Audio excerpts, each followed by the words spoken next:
Today, we're gonna find out how far the Audi SQ6 Sportback E-Tron can go on a full charge of battery going 120 kph or 75 miles an hour.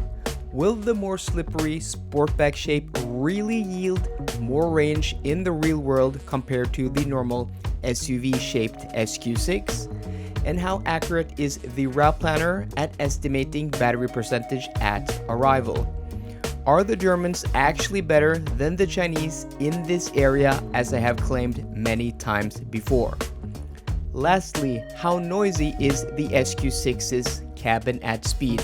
Is it actually as noisy as I have complained about in the past? All of that and more will be answered today. We're back in the Audi SQ6 E-Tron, this time the Sportback, and this should be the most efficient version of the Q6, the SQ6 E-Tron lineup. It has a drag coefficient of 0.26 CD, which is 0.2 CD lower than the SUV version, but that is what we're going to find out today. Do those numbers make a difference in the real world going 120 kilometers an hour? And I just want to say the past 2-3 months I've been testing a lot of Chinese cars and also Chinese derived European cars, like for example the Polestar 4 and the Zeekr 7X, to mention a few. And those cars have been plagued with software issues, with ADAS that is not only faulty but hard to use, unrefined. But jumping into this car, you just jump in, there's a knob to adjust the steering wheel here, there's a panel to adjust your mirrors, it's easy to save, there are shortcuts to turn off and on all the systems you want, and everything just falls to your fingertips where you expect it to be. And this is what the Germans have perfected. User ergonomics, user experience. This car is just so easy to live with and unfrustrating to use. And the ADAS, the advanced driver assistance systems, the adaptive cruise control, the lane centering, auto steer, everything just works flawlessly. Yeah, I just want to give praise to the Germans because, you know, German car industry has been in the media lately. I think a lot of that is propaganda. A lot of what is happening is also, of course, true. And a lot of it is happening over the short term. We really don't know how the markets are going to purchase and react to the German electric cars and also the Chinese and the Koreans and the American and other European cars over a longer period of time.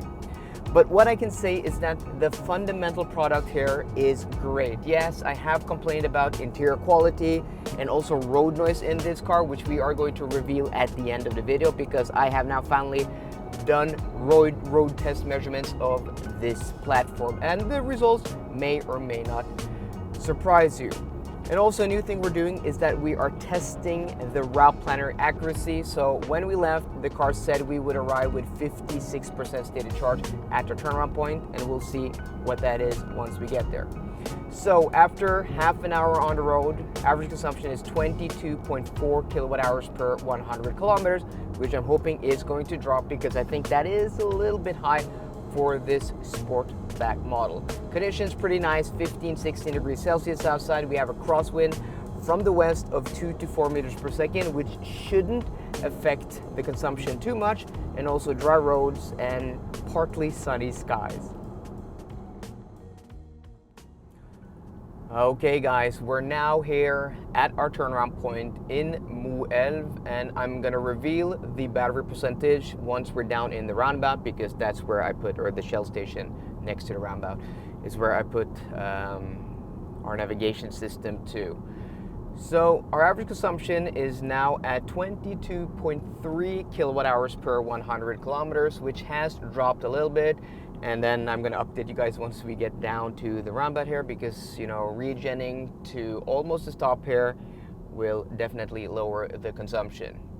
So I really like driving this car. The seats are actually very good, very comfortable, very supportive. This has, you know, the S-Line sport seats. I think it has an S-Line exterior, S-Line interior, and also this is partly faux leather and Dynamica, whatever they call it. I'm never able to pronounce that ever since I had, you know, this suede type of, or synthetic suede type material in my own Audi E-Tron GT a few years ago. I just don't know how to pronounce that word. So 22.1 kilowatt hours per 100 kilometers. And remember guys, the car predicted we would arrive here with 54% stated charge, and we're here with 63% stated charge, which is actually more by 6% than what the car predicted. So what we're going to do now is that we're going to navigate to Ionity DAL. We're going to put that into the navigation system here, and the car says we're going to arrive back at where we started with 36% state to charge. So let's see how accurate that is, or how off, or by how much. If you guys saw my review of the Xpeng G6, one thing I complain about in that car is that when you use Google Maps, Apple CarPlay, it is full screen.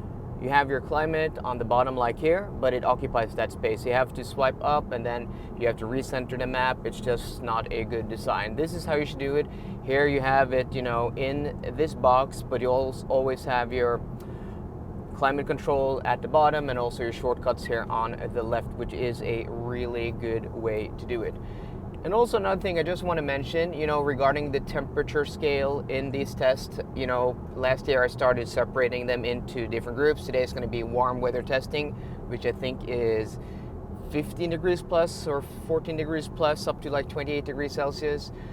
But the temperature, now it's 19 degrees, but we're only going to have a maximum temperature today of 18 degrees. And that is because unless the temperature is sustained for at least 15 minutes in this test, like if it's a peak or spike up or down for less than 15 minutes, I don't count it. So it has to be a certain temperature for at least 15 minutes for it to be registered in the chart. And it's only been like 19, now 19 and a half for like 5 or 8 minutes. It was 18 degrees prior. So that means peak temperature today, 18 degrees Celsius. So what we're going to do now is that we're going to connect to a charger here, and then we're going to see what kind of charging speed we get now after just passive heating of the battery, just driving the car for a few hours. This car does have active preconditioning via the navigation system. We don't test that in this video. We do that in the long trip test, which is going to be my next video. That is a trip over more than 600 kilometers or almost 400 miles where we have to stop and charge. So this test here is all about getting that maximum efficiency, and that means not preconditioning, so we don't use any energy to warm up the battery. Okay, so we're going to connect to a charger here. I'm going to reveal the consumption. We're here with 38% stated charge, which is 2% more than the car predicted. So I think for a route planner to be, you know, the very best, it has to be accurate, like within a percentage or two. And of course, if the car underreports or underestimates the battery percentage we're going to arrive here with, so we're arriving here with more than the car predicted, that is a good thing, but it's not perfect. The worst thing is that we're arriving with less battery, so I would prefer, you know, the route planner to say we're going to arrive with 36, but we arrive here with 38. But the very best infotainment systems will give you a very accurate reading, plus minus a percentage or two. Okay guys, so I have now started the charger from my phone, and this car actually has two charge ports, one here on the driver's side and one on the passenger side, but the passenger side one is only AC charging. Here you can do both AC and both DC, and you have this really nice flap for the DC port, very nice integration, makes it very easy to use. So this car has a peak charge speed of, let's see if I can do this one-handed backwards. So this car has a peak charge speed of 270 kilowatts. I've seen faster charge speeds, like when I charged this car up before this range test, I think we peaked at like 272 to 275. So this car has had no problems, you know, delivering the claimed charge speeds. But now we're at 38% to charge, 38% state of charge, and we have not preconditioned the battery. So maybe we're not going to get that peak charge speed, because I know when we have run this car in colder conditions and not preconditioned the battery, it has not been able to, you know, hit those charge speeds. So this car, quite sensitive for preconditioning. If you want to hit that charge speed, you do have to use the navigation system and, you know, let the car choose a charger, or you to add a charger yourself. So let's see, we're at 38% stated charge now.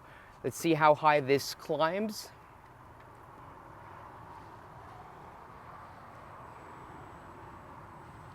Okay, so this is looking very good now. 194 kilowatts, 195. So it does seem like we are limited by the battery temperature, because earlier today I charged the car from quite a low stated charge, and I remember at like 50% we were still, way above 200 kilowatts, but this is still decent charge speed at 40% stated charge, getting 190 kilowatts. But if you want, that peak charge speed of 270 kilowatts plus, you have to precondition the battery via the navigation system. Before I reveal the results of the range test, let's take a look at the noise test measurements. So in my range test, the past 6 months, I've actually started to do instrumented testing. And I don't have, one of those handheld devices which you buy off the internet with a live readout where you have to, guesstimate. No, we do proper testing. So I have my computer with me, I have proper software, we get a proper graph, we do measurements over 2 minutes each, and we do several of them, at least 2. And I also have a proper calibrated microphone for this, which is mounted here at the height of the head, the position of the head of the passenger in all cars. So at 80 kilometers an hour, I did 3 measurements, 2 minutes each, for an average of 65 decibels. At 100 kilometers an hour, I did 3 measurements, again, 2 minutes each, for an average of 67.5 decibels. And at 120 kilometers an hour, I actually did 4 measurements, 2 minutes each, for an average of 69 decibels. And the reason for some cars I just do 2, and for other cars like here I've done 4, sometimes I can do 5, is that there was quite a big difference. If you look at, for example, one of these graphs, I think it is at 120 kilometers an hour, maybe 100 kilometers an hour, where on the good asphalt versus the bad asphalt, there was like a 2 decibel difference. That's why I want to do as many measurements as possible to get, as accurate measurement as I can. So I have a few notes, because you can't just take the measurements and compare them car to car. It doesn't really work like that, because if you take this car at 80 and 120 kilometers an hour, the results are the same as with the Xpeng G6 in decibels, but the experience is very different. So with the Xpeng at anything above 100 kilometers an hour, wind noise was very apparent. This car, double pane glass as an option, doesn't do anything for tire noise.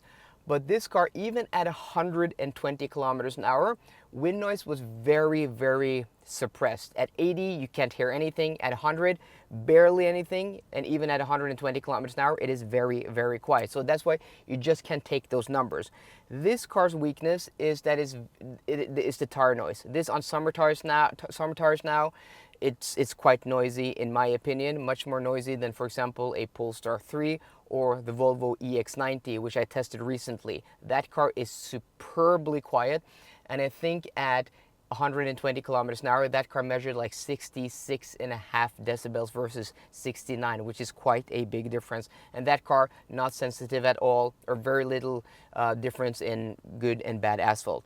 So I think here in Norway, where the asphalt quality, and other places in Scandinavia and Northern Europe, that is something to note. But for example, in Spain or in Germany, I don't think you're going to be bothered with the tire noise as much as you are here with this car, and you may actually experience this car because it suppresses the wind noise very good as very quiet. Now for the results of our range test. So our average consumption ended at 22.8 kilowatt hours per 100 kilometers, and I've actually run the SQ6 E-Tron and the Q6 E-Tron with different wheel sizes through this test a few times, so we have a lot of data to compare against.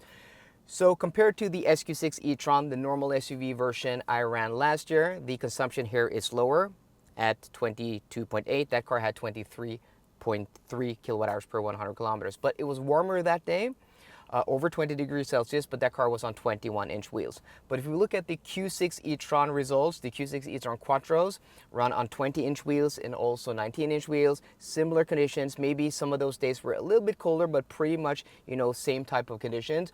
Those cars were more efficient.